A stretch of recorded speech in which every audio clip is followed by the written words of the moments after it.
They appear around the globe. Unidentified objects streaking across the sky. Wow, look at that. Home video cameras capture it all. But why do these supposed UFOs keep appearing in the same places? Mexico, Brazil, even United States nuclear bases. Is it a coincidence? Or are these places, these events, proof of UFO hot spots?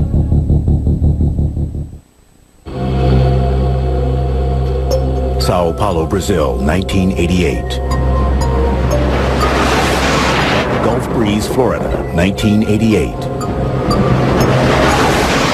Las Vegas, Nevada, 1990.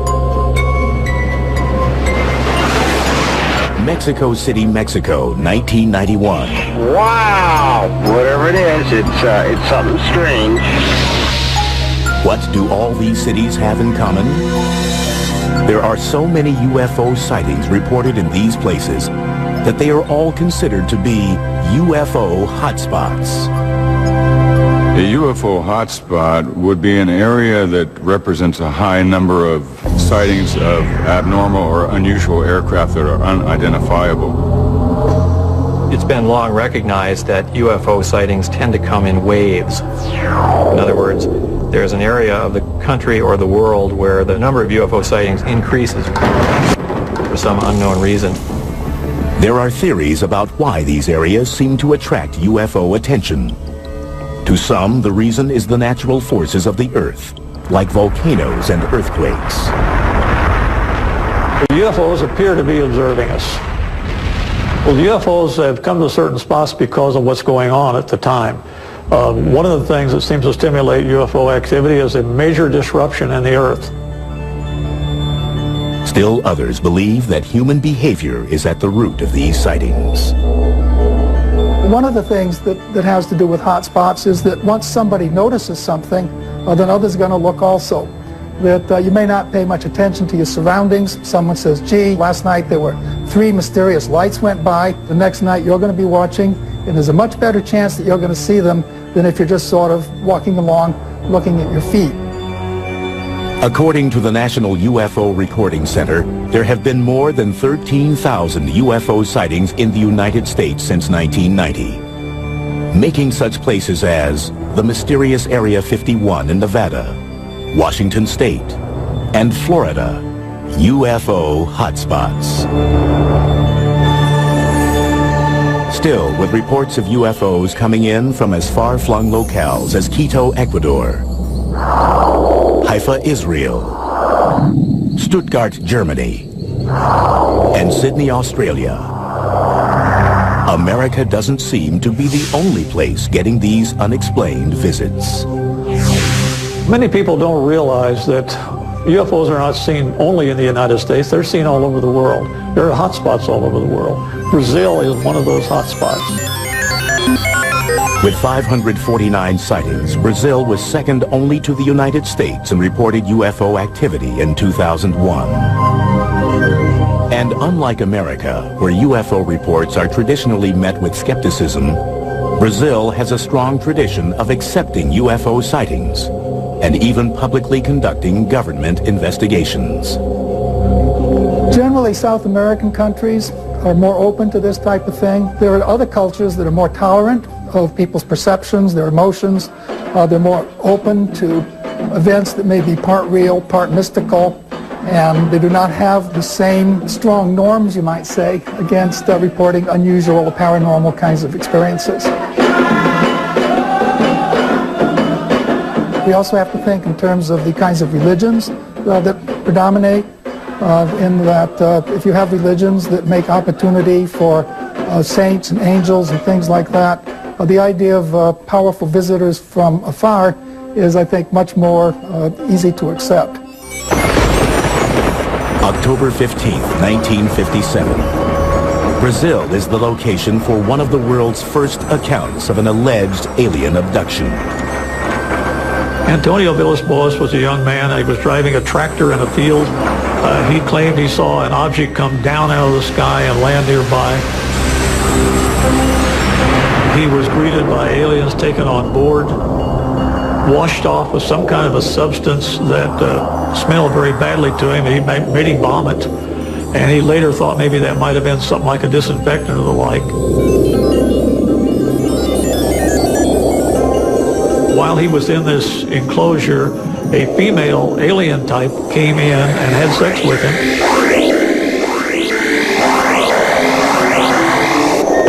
And then went away, and he was dumped back out. To many, this seems like an outlandish story.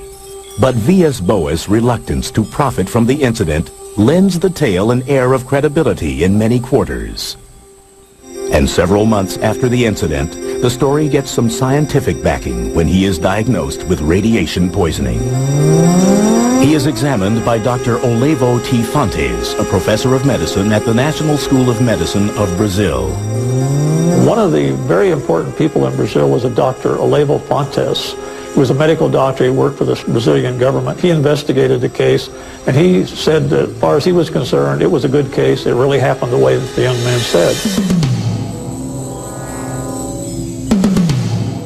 Less than 6 months after the alleged Vilas Boas abduction, the Brazilian Navy has a well-documented encounter with a UFO.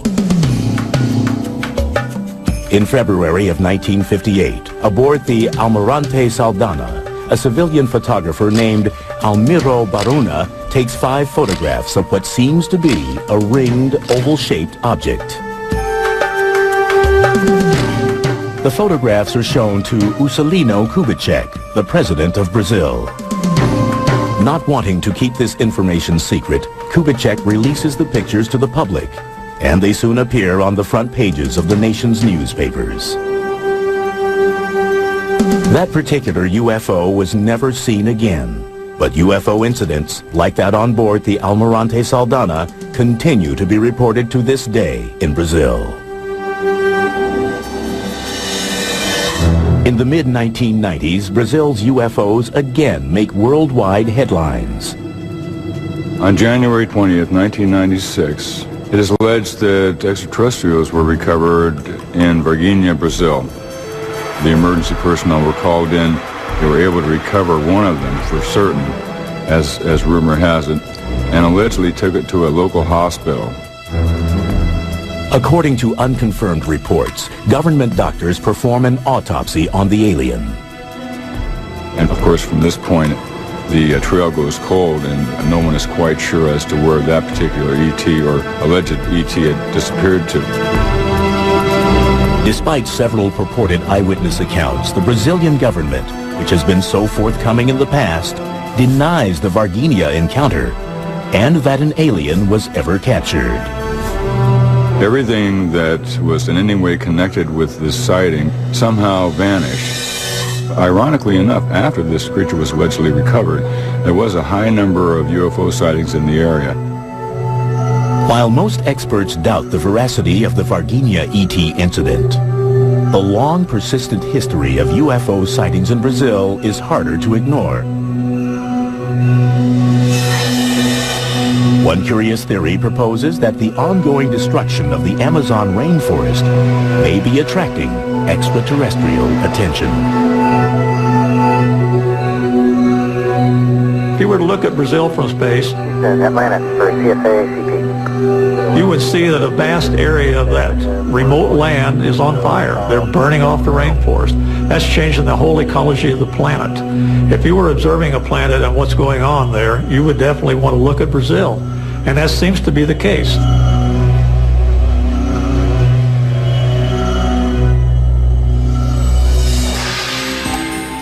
Coming up, in Mexico, mysterious images caught on tape during a solar eclipse seem to suggest that the world's sacred sites may be UFO hotspots.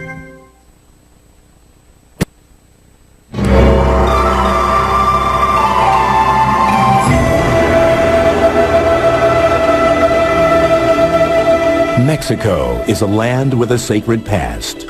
A land dotted with pyramids built by the ancient Mayans and Aztecs. Monuments to the gods, still standing hundreds of years after their makers are gone. Could the sacred energy that permeates these buildings be attracting otherworldly visitors and making Mexico a UFO hotspot? There are areas around the Earth known as sacred spots. And these areas have been known for a large number of sightings of abnormal or unusual aircraft that are unidentifiable. July 11th, 1991, in an event predicted hundreds of years earlier by the Mayans. The longest solar eclipse of the 20th century shrouds Mexico City in midday darkness. Millions of people look towards the heavens, many armed with their video cameras. But their cameras capture more than they expect. People all over the city, Mexico City, were taking videos. And they were getting things that weren't the eclipse. They were getting strange things flying around in the sky.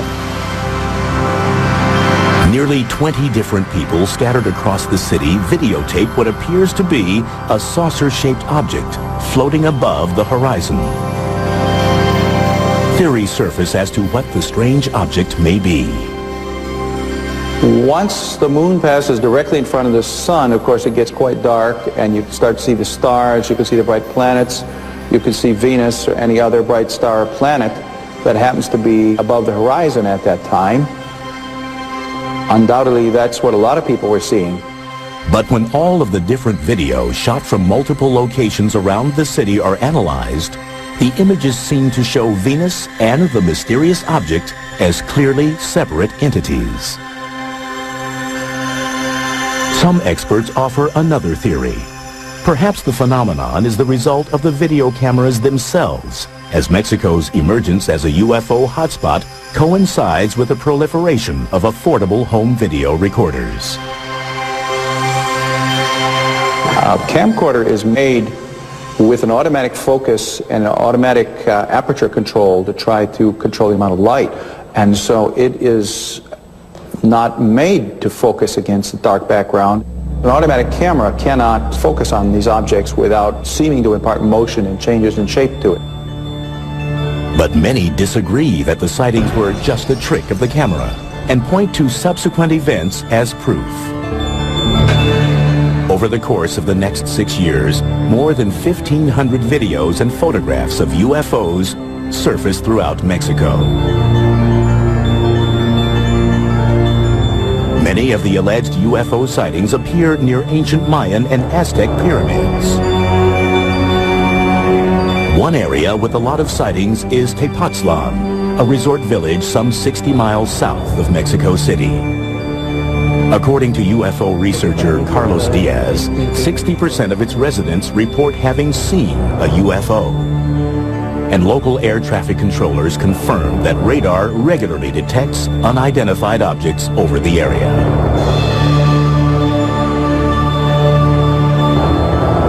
Tepoztlan is chiefly known for its ruins of a 14th century Aztec pyramid. To some ufologists, ancient sacred spots like this one represent power points that may be attracting UFO activity.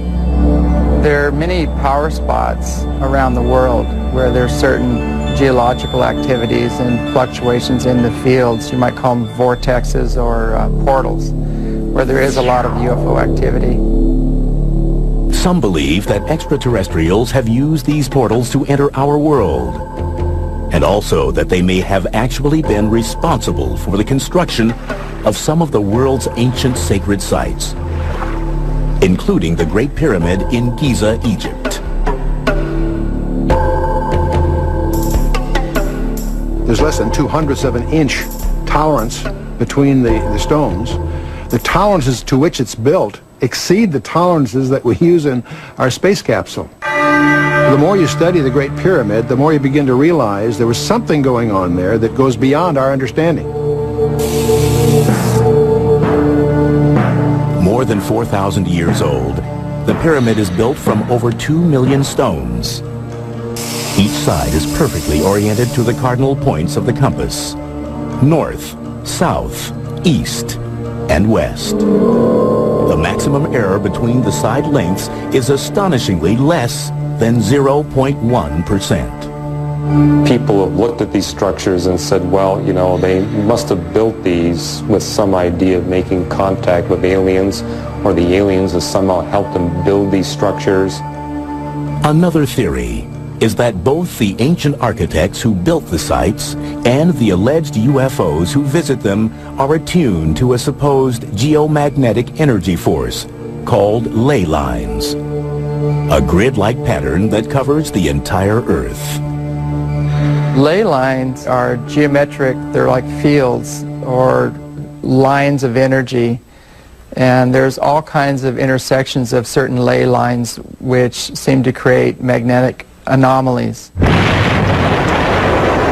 Ley lines have also been linked to tectonic activity, the movement of the Earth's plates, a force that results in earthquakes and volcanoes, and provides another potential explanation of UFO activity in Mexico.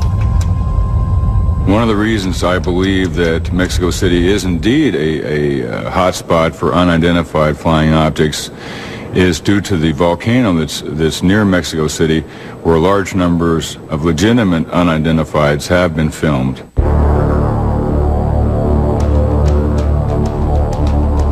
UFOs have frequently been reported near Popocatépetl, Mexico's Smoking Mountain. They've been keeping a camera on that mountain ever since it started erupting, and they've been finding in those pictures very clear disc-shaped objects. Now, some people have tried to explain them as rocks that are blasted out of the volcano, and they take an aerodynamic flight path and look like there's something flying when they're not. That's pretty hard to believe when you see the direction they actually go. They come down and toward the mountain rather than going up from the mountain. Why would UFOs hover over volcanoes? One theory proposes that high levels of hydronium ion, also called H3O, are typically found in places with increased geological activity, like volcanoes. H3O has an extra hydrogen atom in it, and that extra hydrogen atom can be split off and used as hydrogen fuel or for energy. And it's in the splitting of this extra particle that you can create a fusion effect. It's possible that these UFOs may be harnessing this type of energy for their systems to perhaps propel themselves through the atmosphere. So perhaps UFOs are interested in Mexico more as an intergalactic gas station than for its sacred ancient structures.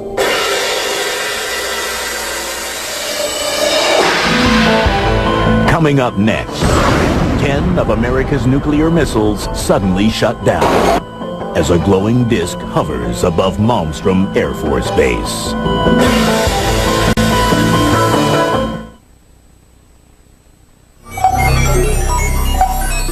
As the control center for some 221 Minuteman intercontinental ballistic missiles, Malmstrom Air Force Base near Great Falls, Montana, is an essential part of the nuclear arsenal for the United States.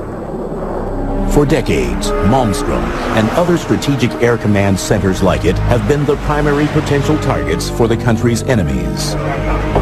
But many UFO experts wonder if these bases have also been attracting a different kind of attention. Are America's nuclear installations UFO hotspots? One interpretation of UFO activity is that these entities, assuming that they are entities, are interested in our technological development. We're a very violent species, as you know if you watch television at night. So that alone is a reason that they would have to pay attention to what we're doing. March 16th, 1967. Reports of UFOs at Malmstrom seem to demonstrate an extraterrestrial interest in America's nuclear forces. The way it happened, according to Robert Salas, who was stationed underground in one of the missile complexes, was that he received a phone call from a security guard up on ground level, saying, in effect, that there was a large, red, glowing, disc-shaped object hovering in front of the facility. And the guards were extremely frightened about this, as you can imagine. He kind of laughed and sort of said, you know, back off. The security guard called a second time, saying, even more panicky, that the UFO was now hovering right outside the gate and was very close. They were observing the status board in the launch complex, and they noticed that the missiles started going offline. Clunk, clunk, clunk, clunk, clunk. 10 of the missiles, one at a time, just boom, boom, boom, boom, shut down. The missiles quit functioning. So we were really out of business as a nuclear deterrent at that time. The incident in Malmstrom is neither the first nor the last time that the security of the United States nuclear sites is supposedly compromised by a UFO incursion. This supposed trend in UFO activity is noticed as early as 1952 by Captain Edward Ruppelt, the first chief of Project Blue Book, the Air Force's official investigation of UFO reports. Ruppelt discovers what he calls an ominous correlation between UFO sightings and the locations of the nation's nuclear facilities. If you're in the military and someone is displaying an interest in your strategic capabilities, it's an alarming situation. It raises national security questions. A lot of investigation went on to determine what could happen. The Boeing company that was responsible for some of the equipment was involved. The U.S. government was involved in investigations. The actual reason for so many missiles going down simultaneously was a big puzzle. They found absolutely that an EMP, an electromagnetic pulse, may have fried the electronic workings in the missiles. However, there was no attempt whatsoever to relate the EMP, the pulse, to the presence of a UFO outside. In fact, the presence of the UFO out on the perimeter was dismissed as hearsay. We have no hard evidence that there really were any UFOs there. Nobody got any clear photographs or videos or anything like that. We just have somebody's perception that they went out and they saw a light in the sky. But the source of the EMP, a radiation wave that disturbs the function of electronic equipment, remains undetermined. And the government has never explained why so many missiles malfunctioned at the same time. It's important to bear in mind that these missiles are designed to be independent systems. So if you do something to affect one missile, it won't affect all the other missiles because they're totally separate. So whatever caused this event was able to shut down a whole variety of missiles that were spread around a large geographical area around the launch control complex. Fewer than 10 years later, 5 Strategic Air Command bases, including Malmstrom, are placed on high priority alert as a result of repeated reports of UFOs over nuclear weapons storage systems. In 1975, right along the northern tier frontier, in many of the different Air Force bases, Falconbridge in Ontario, Canada, Loring Air Force Base in Maine, Woodsmith Air Force Base in Michigan, Minot Air Force Base in North Dakota, and Malmstrom Air Force Base in Montana, all experienced a series of unidentified objects. Some of these were explained away as helicopters, some of them were explained away as unidentified aircraft, some of them were called UFOs, but the general theme was that Air Force space was being violated at random by a series of aircraft that should not have been there.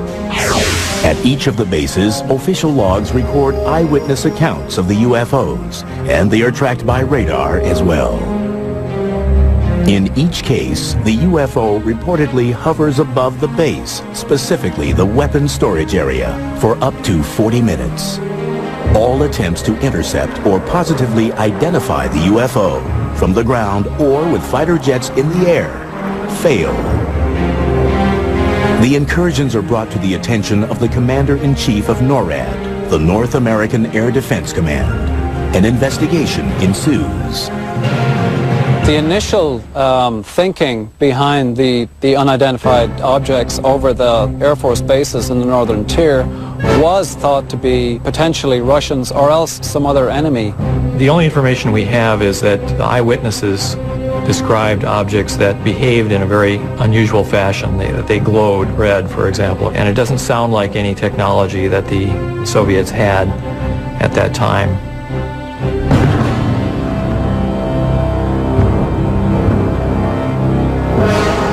Another theory is that the UFO incursions were a type of readiness self-test to check the security of the bases in the event of an attack. But if it was a test, the bases performed poorly. The Air Force personnel were completely at sea as to what was happening. They were actually calling the law enforcement people in Great Falls, Montana for help because unidentified aircraft were buzzing them in missile-controlled silos. They had no idea what was going on. Aside from acknowledging that unexplained events have occurred at the northern tier bases, the U.S. government remains characteristically silent on the question of whether American nuclear installments are indeed UFO hotspots. To my knowledge, there's no published report explaining what happened. It's simply a mystery. And as far as the government is concerned, it can remain a mystery. According to the Air Force fact sheet on UFOs published in 1996, no evidence has been presented to indicate that further investigation of UFOs by the Air Force or other government agency is warranted. But for some, the base sightings are not quite as open and shut a case as the government would have us believe. We think the reason that the military tend to downplay this whole phenomenon is because the Department of Defense, by definition, needs to defend.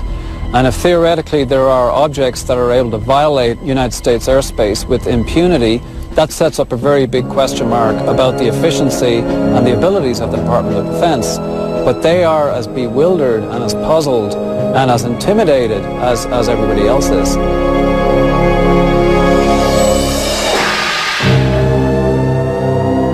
Coming up, amazing photographs and multiple sightings in Gulf Breeze, Florida divide the UFO community. Is it a hotspot or an elaborate hoax?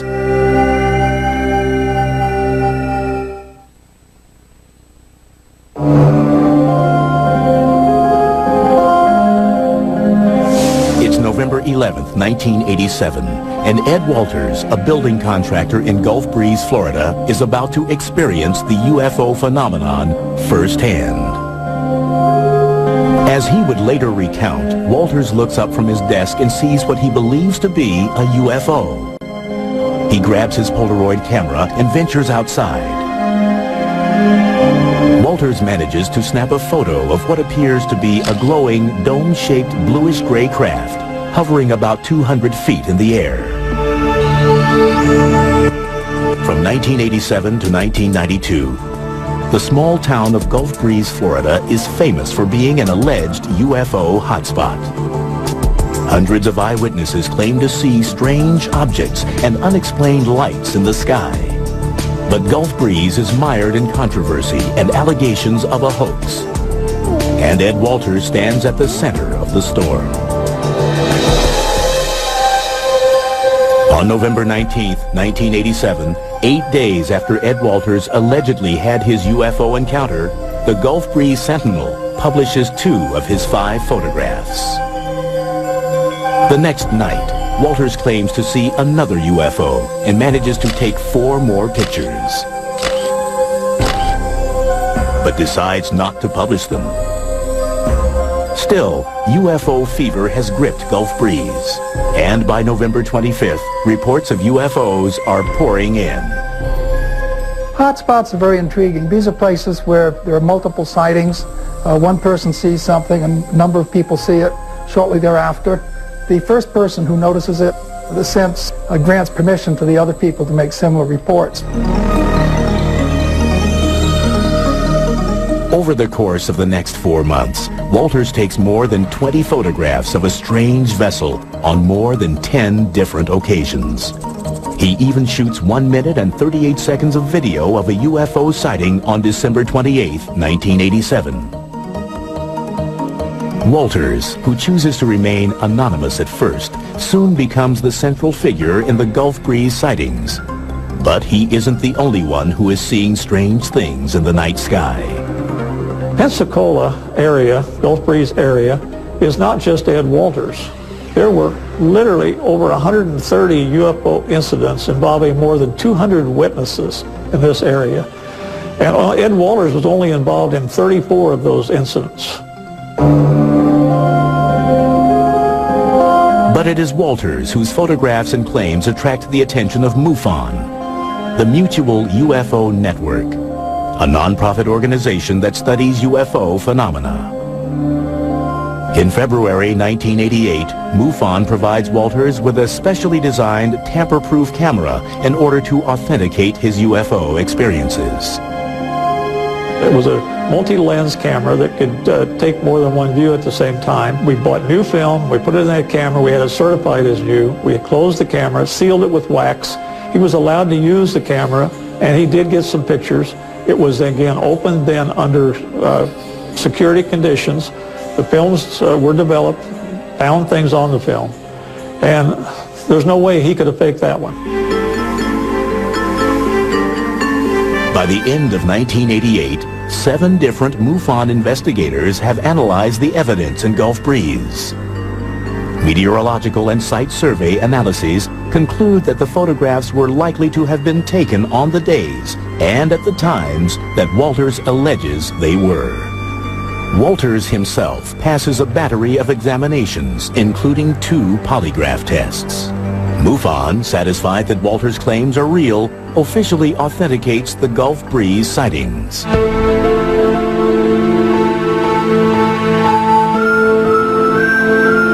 But in 1990, new doubts surface regarding the Ed Walters case. First, a model that resembles the UFO in Walters' photographs is found in the attic of his former residence in Gulf Breeze. Then, in July of that year, a teenager named Tommy Smith alleges that he witnessed Ed Walters faking the UFO photos.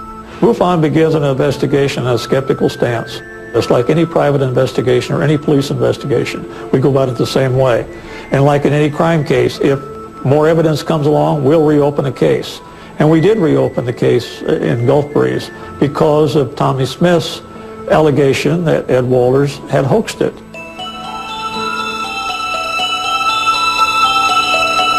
MUFON sends 2 new investigators, Rex and Carol Salisbury, to Gulf Breeze.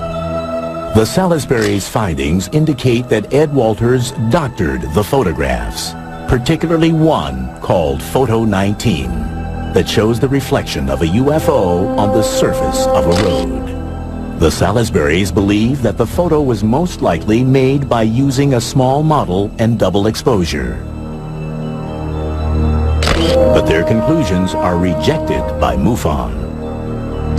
They believed that the other sightings at Gulf Breeze were real. They stated that in their reports. They just didn't believe Ed Walters.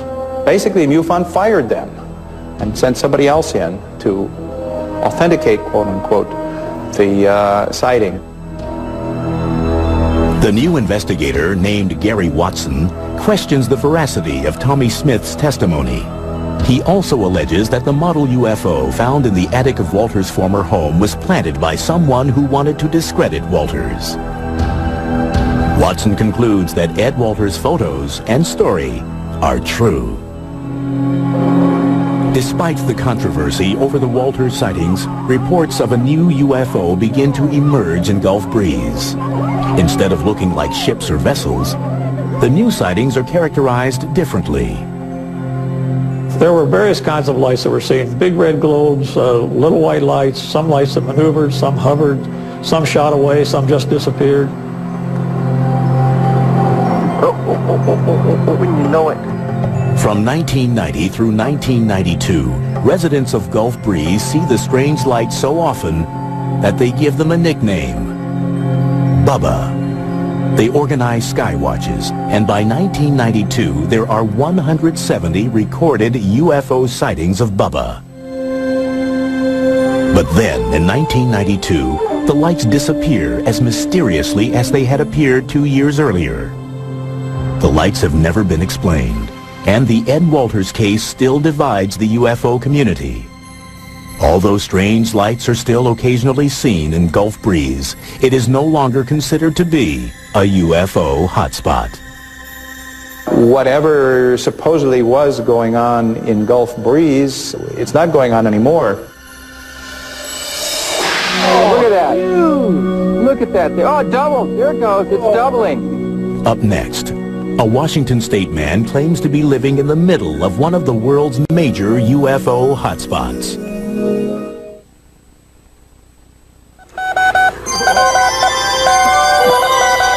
Winter 2002.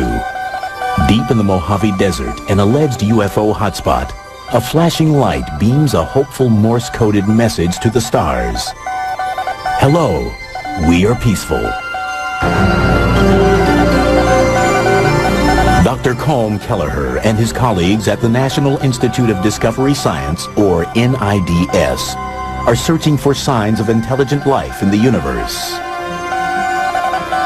Armed with a light-gathering telescope, an electrospectrometer to analyze the light, and geomagnetic sensors to measure radio and microwave emissions, Dr. Kelleher hopes to amass physical data to prove, beyond a scientific doubt, that UFOs exist. The primary focus is to try to get physical data with respect to UFOs, and I think only a person who's been working in this field for quite a while would appreciate the absolute difficulty in getting physical data on UFOs, because you never know when they're going to appear, you never know how long they're going to stay, and you never know why they would appear in a particular place.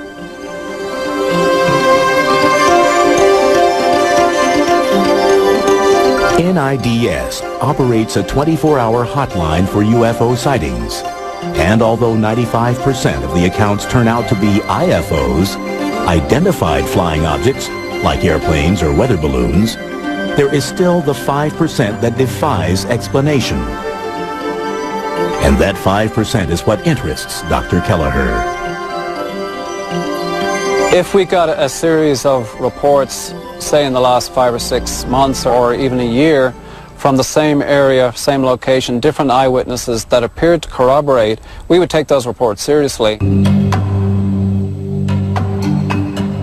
And one alleged hotspot that is raising some serious questions in the UFO community is the Yakima Mount Adams area in southeastern Washington state.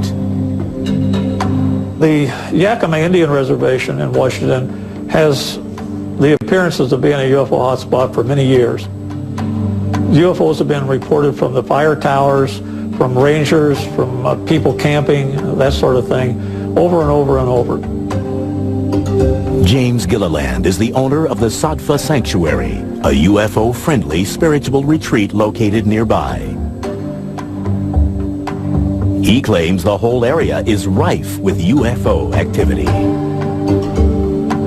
The sanctuary here is located right at the base of Mount Adams, next to the Yakima Reservation, and it has over 100-year history of recorded UFO activity. Well, I'd say this is probably one of the major hotspots in the world right now, because it's almost nightly that we see at least 1 or 2, if not 15 to 25 UFOs flying in the area. Gilliland and fellow seekers gather regularly in the summer months for sky watches. They play music and meditate and wait patiently for UFOs to appear.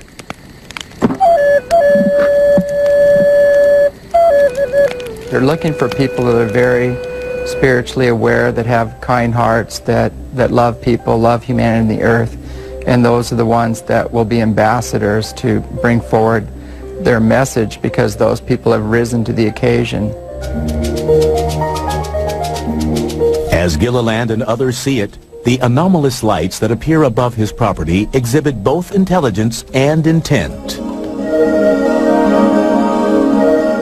What these ships are doing, they're inquisitive, they're morphing, they're responding to lights, they're responding to the telepathic messages of those people on the ground. Whoa!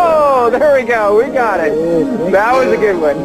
We actually have some that morph from a round object to a triangle when we draw a big triangle in the sky, and then it goes back to a round object and then leaves again with multiple witnesses. When you're talking about lights in the sky, it's very difficult to say what causes them. Are they natural phenomena or are they not? When they seem to fly into an area, stop and react to people yelling or to flashes of light or something else, what causes the reaction? Do natural phenomena do that? One theory proposes that the lights in the sky are not doing anything, but the observer's eyes are. Something called the autokinetic phenomenon. The eye literally cannot focus properly on a single bright point source of light against a dark background, and so it seems to bob around, move around, wiggle, zigzag. All these things are perfectly normal behavior, but it's the behavior of your eye. It's not the behavior of the object itself. Trick of the eye or not, some believe that Gilliland's role at the center of the UFO activity that surrounds his home is characteristic of all of the areas deemed a hotspot. We've investigated in a couple of quote-unquote hotspots, and we are beginning to realize that any of the areas that we focus on usually has a single individual in that area who becomes a lightning rod for multiple reports from the community. When you have a charismatic leader or somebody who's identified as an authority on UFOs, people will go where that leader says the UFOs are to be found, and there'll be more people watching, and you'll have more sightings reported in those areas. But it's a psychological, sociological kind of a thing. It's not related any way to what's actually up there.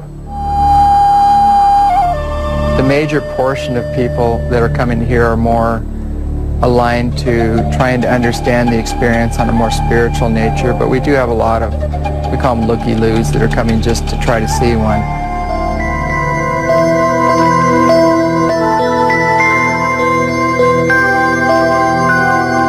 That there are strange, often inexplicable phenomena in the night sky is undeniable. But just what these phenomena are, and whether they tend to cluster in time and place to form UFO hotspots, is open to debate. As far as the skeptics are concerned, on every level, you cannot instill want into another being. You can't get them to open their eyes or look at what's obvious. We showed them footage of ships flying behind trees, landing on the mountain, doing phenomenal feats, making U-turns, right-angle turns at several thousand miles an hour. And their standard pat answer is these are meteors or satellites. It's just amazing. We don't want to feel that we're alone in the universe. We don't want to feel that life is without a purpose. We don't want to feel that there's nothing out there in the way of a mystery. We human beings want our lives to be exciting. But just because something is exciting doesn't make it true.